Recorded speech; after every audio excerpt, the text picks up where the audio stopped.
नमस्कार, मैं अभिषेक उपाध्याय। आप देख रहे हैं टॉप सीक्रेट। हम आपको दिखाने जा रहे हैं उत्तर प्रदेश का वो चेहरा जिसको देख करके आम जनता की बात तो छोड़ दीजिए, अभी कोई आम जनता का मुद्दा एक किनारे करते हैं, जिसको देख करके खुद यूपी में जो सरकार चल रही बीजेपी की सरकार, उसका जो संरक्षक है, जो आइडियोलॉजिकल गॉडफादर है आरएसएस, वो भी सिहर जाएगा।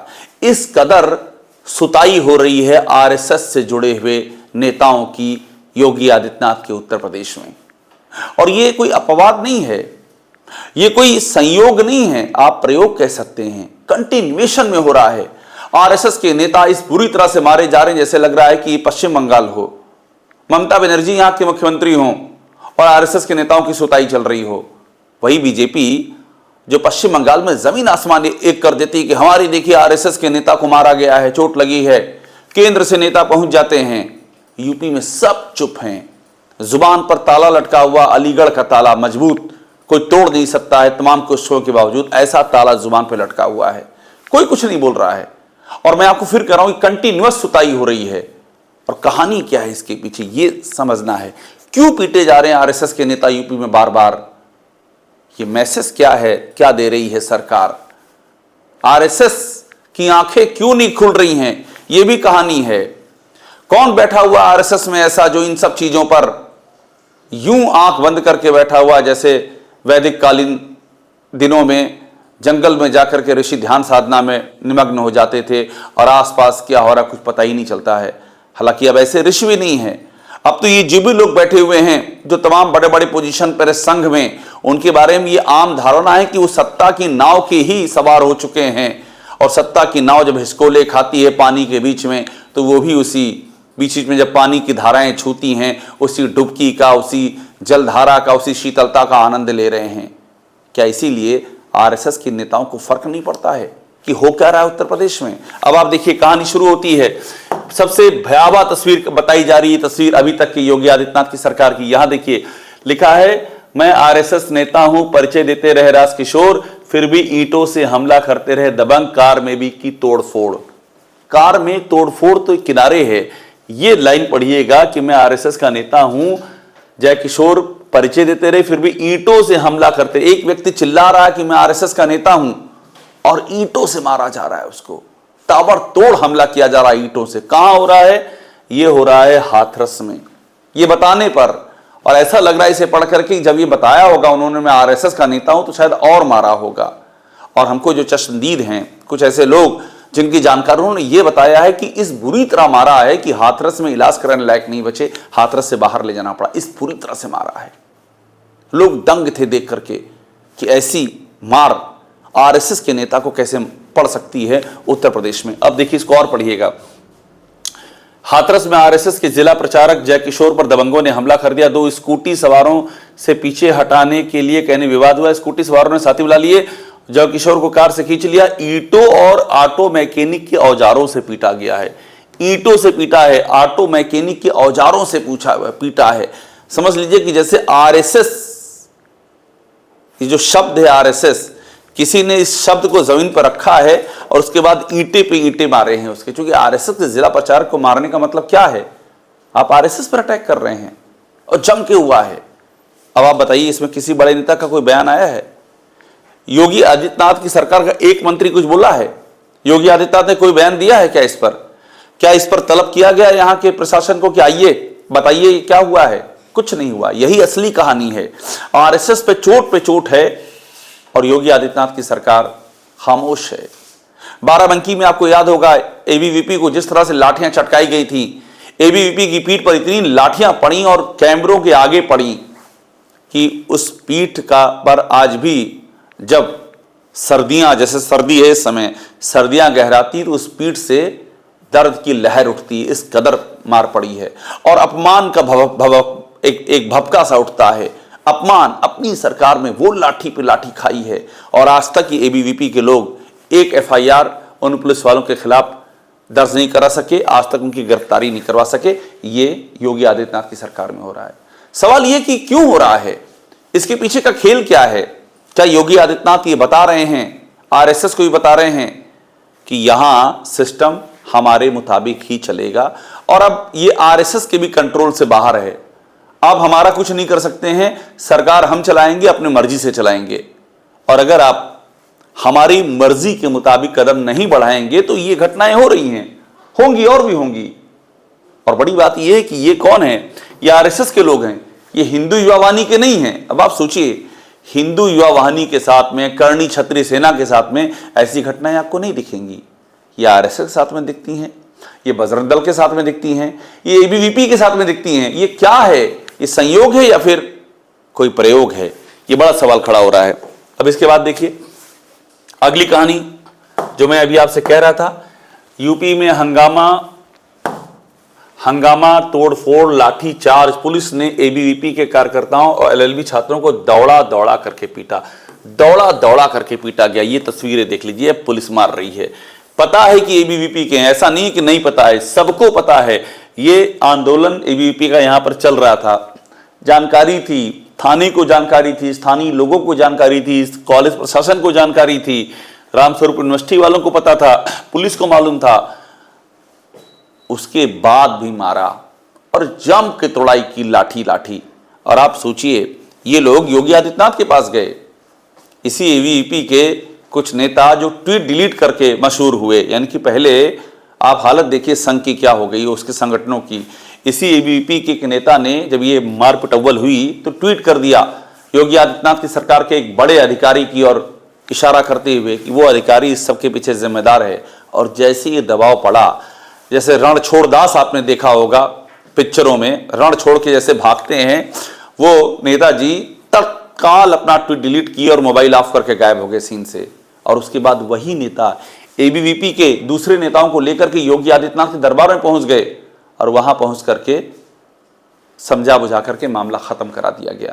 ये आज का आरएसएस है, ये आज की एबीवीपी है, ये आज का उत्तर प्रदेश है, ये उनकी ही सरकार है, दनादन पड़ रहा है। और यहां भी वही कहानी है कि हम बताएंगे सरकार कैसे चलेगी, आपको हमारे ही मुताबिक चलना है और आप हमको नहीं हटा सकते हो। हमने इतना अपना इंतजाम कर लिया है। योगी आदित्यनाथ की छवि है कि वो देश भर में एक जात विशेष के नेता के तौर पर स्थापित हो चुके हैं। मैं छवि की बात कर रहा हूं, एक नहीं कितनी बार इस छवि पर मोहर लगती है, कितनी बार बयान आते हैं इस छवि के समर्थन में कि वो एक अपनी जो जाति है उसी जात की बातें करते हैं। और उस जात का ऐसा जलवा उन्होंने पैदा कर दिया है अपने कार्यशैली के चलते कि उन्हें प्रतिक्रिया में कोई हटा नहीं सकता। जबकि मैं एक बड़ी दिलचस्प बात आपको और बताता हूं, आप ठाकुर कमेटी के आम लोगों से बात कीजिए, वो भी पीड़ित हैं, वो भी प्रताड़ित हैं, वो भी आपसे कहेंगे नहीं हमको क्या, हम तो बदनाम भी हो रहे हैं और हमारा कोई काम भी नहीं हो रहा है। काम किसका हो रहा है? चंद प्रभावशाली लॉबी का होता है, जाति विशेष से जुड़ी हुई। ये भी एक विरोधाभास है। और जितनी बात मैं आपको बता रहा हूं, ये सारी बातें उत्तर प्रदेश में जो चर्चाएं चल रही हैं, जो मान्यताएं हैं, जो तथ्य सामने आ रही है, उन पर आधारित है।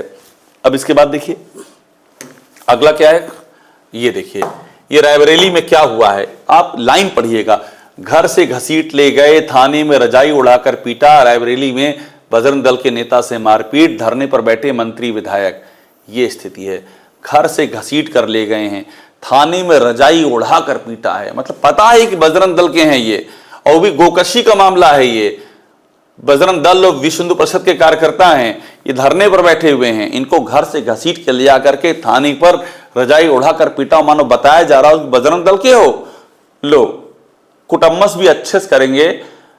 इलाहाबाद विश्वविद्यालय में कंबल कुटाई कहते थे इन चीजों को, आम बातचीत की भाषा में, कि कंबल कुटाई कर देंगे। ये कंबल कुटाई की जगह रजाई कुटाई हो रही है। और किसकी हो रही है? बजरंग दल वीएचपी। कौन है ये संघ के अनुषांगिक संगठन है।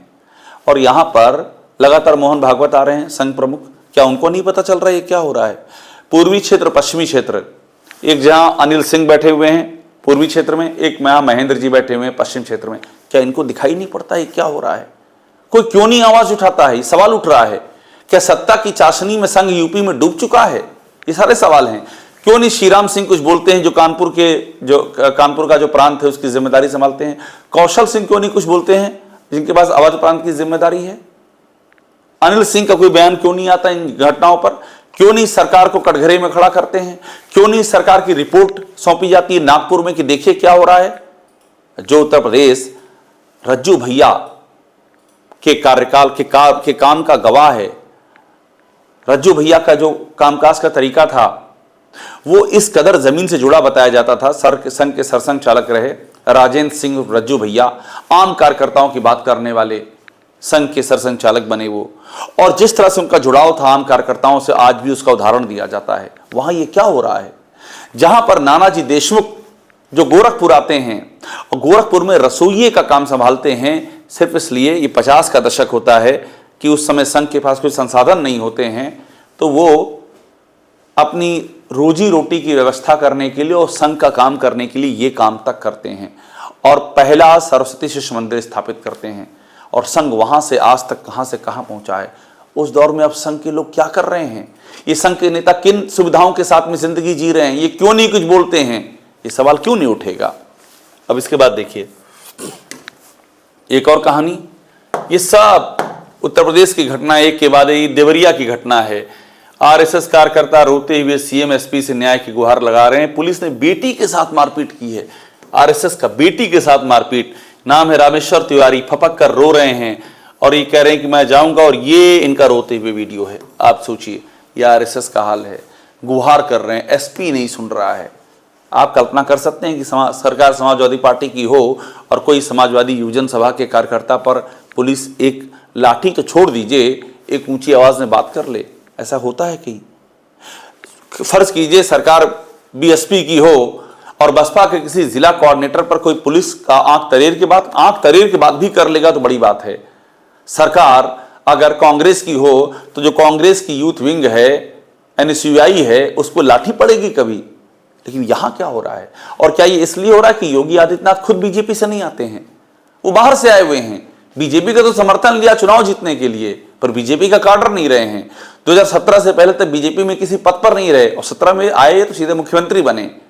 क्या ये एक बड़ी वजह है? ये भी बड़ा सवाल खड़ा हो रहा है। अब इसके बाद देखिए एक और, देखिए ये एक और कहानी, मतलब मैं आपको कंटिन्यूएशन में दिखा रहा हूं। ये है आरएसएस कार्यकर्ता बोला दरोगा ने सिपाहियों के साथ मिलकर के मारा। ये बताइए, एसआई बोले जांच में बना रहे थे दबाव। ये सुल्तानपुर की कहानी है। ये हैं, मारे गए हैं, आरएसएस के कार्यकर्ता हैं और इसको दैनिक भास्कर ने छापा हुआ है। ये प्रमोद कुमार मिश्रा पुलिस से पिटाई का आरोप लगा रहे हैं, पीटे जा रहे हैं, मारे जा रहे हैं, धुने जा रहे हैं, रजाई कुटाई हो रही है, रात में ठंड में बैठने के लिए मजबूर हैं, लाठियों पे लाठियां चल रही हैं, मारने वालों पर एक एफआईआर दर्ज नहीं हो रही है, कहीं ईंटों से मारा जा रहा है, कहीं मैकेनिक के औजारों से मारा जा रहा है, और संघ को पता ही नहीं चल रहा है क्या हो रहा है। ये कैसे मुमकिन है? इतने खराब हालात कैसे हो गए हैं? क्यों सब आंख मूंद करके बैठे हुए हैं? ये बटेंगे तो कटेंगे का नारा किसके लिए है? अपनों में ही बंटवारा हो गया है, बट कट के संघ अलग अलग चौहद्दी में बट गया है। ये उत्तर प्रदेश है।